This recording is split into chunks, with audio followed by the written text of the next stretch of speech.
Hello, friends. Today we're doing tips that I have learned when going to the recording studio. Kind of like. No, yeah, okay.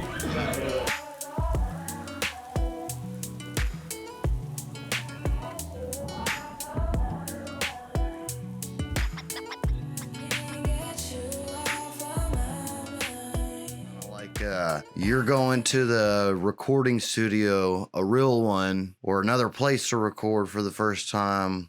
Maybe you're unsure. I don't know. Really up to you. Oh, teehee. This is shit I learned. I wish I would have known. So tips when you're going to the studio. I guess this is going to be mostly guitar player and songwriter, maybe focused, and just what's in my head right now.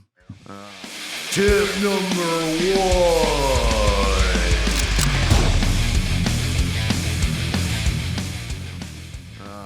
For guitar players, first tip is change your strings if they need to be changed. It really matters. It matters way more than you think in the recording studio than in live. Definitely. You could definitely pull it off. You know, maybe you want to milk it for as long as you can. Definitely. You can do that live. But in the studio, if the guitar needs new strings and it sounds dead, you're going to hear that shit like no other, my dog. Row, row, row, row, row. Set the guitar up. Make sure it's easy to play, especially if you're going to be doing lots of stuff and lots of takes or lots of songs, or you're in the studio for a long time playing a lot of guitar. Set it up where it's easy to play. Play with strings that are comfortable to you. Super important in the studio with electric guitars or any stringed instrument, really. One of the most important and overlooked things, guitar intonation. You have to intonate the guitar when you record it into a song. You have to intonate the guitar. If you don't know how to intonate, I might do a video on it, but I don't really feel qualified because there's pros on YouTube. Literally just Google how to intonate the guitar. You want all the notes to be in tune. You don't want to be fighting it. It's the most annoying thing, and it definitely hinders creativity. Tip 2.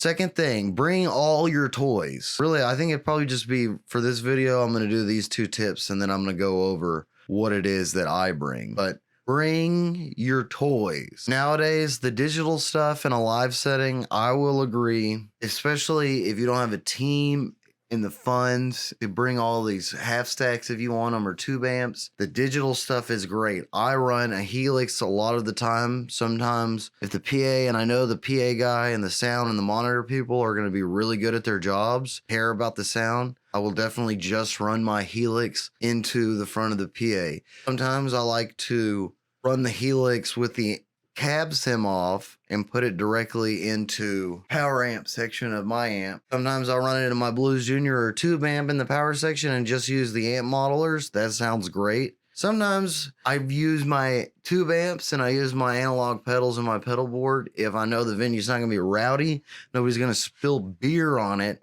I love my pedals, which I'll show later in this video, and I love the sound of them. And I do think that for a lot of cases, it sounds the best. But for modern music, crowd, if it's a general crowd and the music is not niche based, full of musician fans, digital is, I use it. Especially if I play like modern country, modern pop gigs, I'll definitely use my Helix. If I do tribute, classic rock or alternative rock or just tribute bands, I usually use my Helix, and the Helix is great for tribute bands. Best example I can give is that is I got a last minute gig 2 days before the show for a Journey tribute band, and I had to learn maybe like 10 Journey songs, and Journey songs are hard, especially I'm not like the best guitarist in the world. Journey songs are freaking hard. So I had to practice them, and then I thought, what about my tones? Damn, I got to get the tones. And for a tribute band, professional tribute band, the tones got to be close to what was on the record. Great thing about the digital,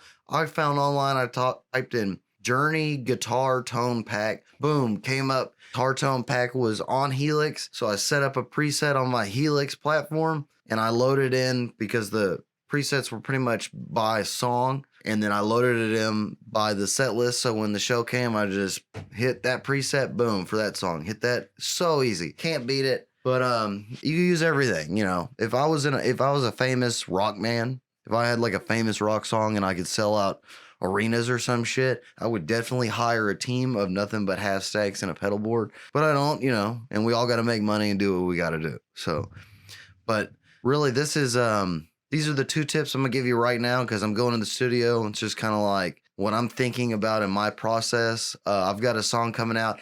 If you wanted to, I know I said Twisted Ways, my next single was going to be out on January 19th, but I fucked up the cover art. The featured artist, Sadie Williams, I can't put her name in the cover title as of yet because her publishing is not quite set up.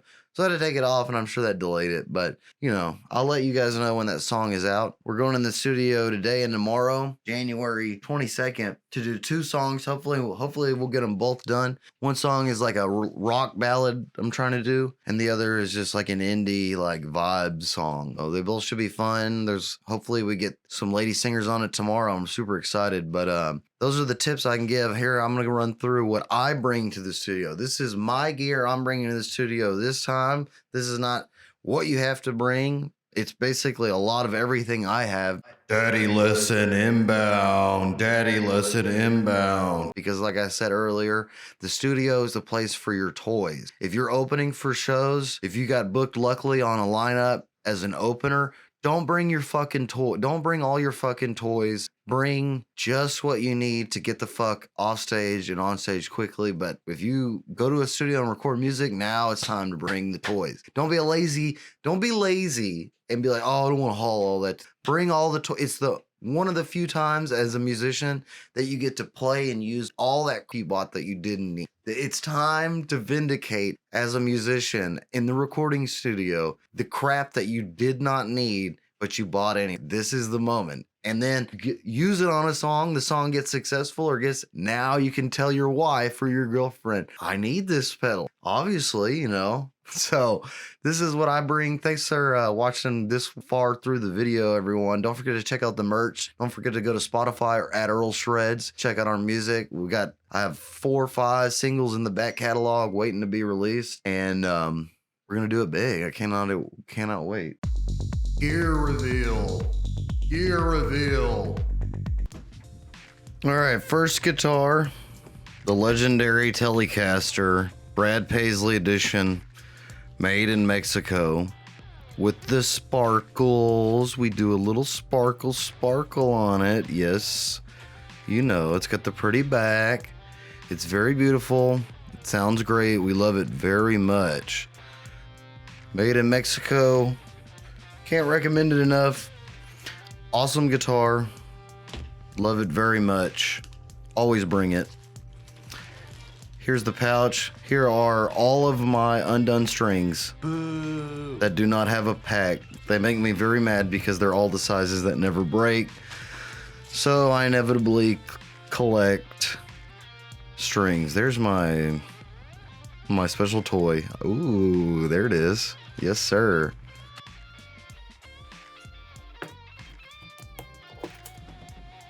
Next guitar is a Luna acoustic made in somewhere in the East Asian province of some country I do not know the name of. This guitar is a Luna acoustic. I usually only use it for live acoustic needs because I don't play a lot of acoustic guitar, especially on recorded tracks. But I have one track this time that I need an acoustic guitar and I don't have a better one, and I'm kind of hoping that the vibe will be cool, have a shitty acoustic recorded. If not, we'll figure something out.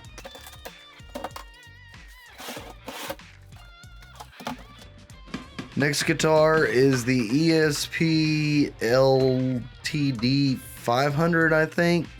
Les Paul style ESP guitar made in South Korea or something, and it's not Japanese. Sounds freaking awesome. $500. Best Les Paul style guitar you're gonna get for $500. Definitely recommend this guitar. Sounds great, plays great, does everything you want from Les Paul without all the stupid crap that you get from them. And it comes with a free salt packet of little salt or silicone. You eat that? Just kidding, don't eat that. But great guitar. Next guitar is the super sick, one and only, the GOAT, one of my favorite guitars I own, the Dean Flying V, shakers not included. I love this guitar very much. It is a Dean, there's the shakers. It's a Dean Flying V. I don't know what year model, it's new. It's an awesome guitar. You would not think that it sounds amazing, but it does sound amazing. I think it's got something to do with how light it is, because I have another Dean, same model, that's the Explorer, does not sound as good. But I've used this on several songs. It's super heavy, not too gainy, awesome tone.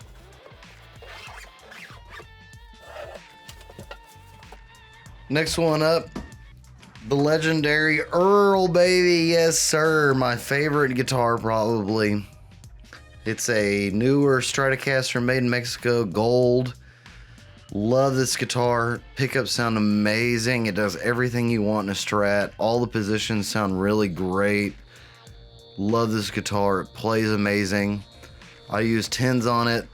It makes it a little bit harder to play, but this guitar with 10s on it sounds amazing. You got 2 straps, one for if this one breaks, which is the wireless pack strap. I have the G30 wireless pack from Line 6. Do not recommend it, but it's the one I got, and I ain't gonna sell it and get my money back. There's a shitty leftover string.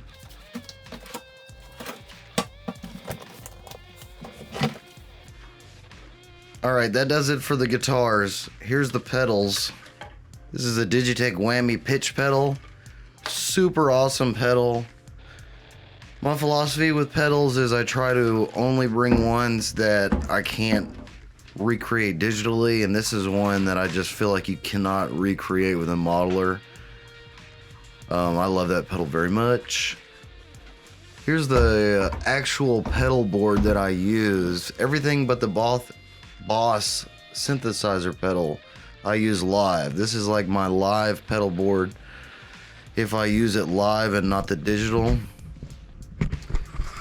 It's got pretty much the basics. I don't use a lot of fancy stuff on analog pedals. I don't really collect pedals like that. Some people do. But we got the tube screamer. There's the delay, my chorus. Up top is the wet section. And below is the whammy, the tuner, and the tube screamer, the yellow and the red. The color of pedals is way more important than the actual sound. All right, amplifiers, I'm bringing the 6505. It's like a 2008 model, the GOAT for heavy metal, and my Vox. Now, the studio I go to does have amplifiers that are awesome, and I will use these. These are not all my amplifiers, but these are the ones that they don't have tones that are kind of equivalent. So I definitely usually bring those two, and there's a ratty ass dog that I got. Nasty. But that's it, really. Oh, and this time I'm definitely gonna bring the Helix. What's up, all you nerds? Yeah, I'm gonna bring my Helix. It's got lots of weird sounds. I got one track that's kind of weird. I rarely use it in the studio for like modeling of amplifiers, especially tube amps, because I like the real thing way better. There's the shitty G3 Line 6 G30 or whatever. But I do like to use the Helix for effects. I mean, it's got every effect. But this is my live Helix pedal board. So I've got the wireless unit, the boost pedal. I like to have the physical use of the boost pedal just in case I can hit it if I want to be louder. But that's it, guys. Thanks for watching. If you made it this far, head to the studio. I'll let y'all know when the tracks are out. Like and subscribe me on YouTube, @EarlShreds on all social media platforms.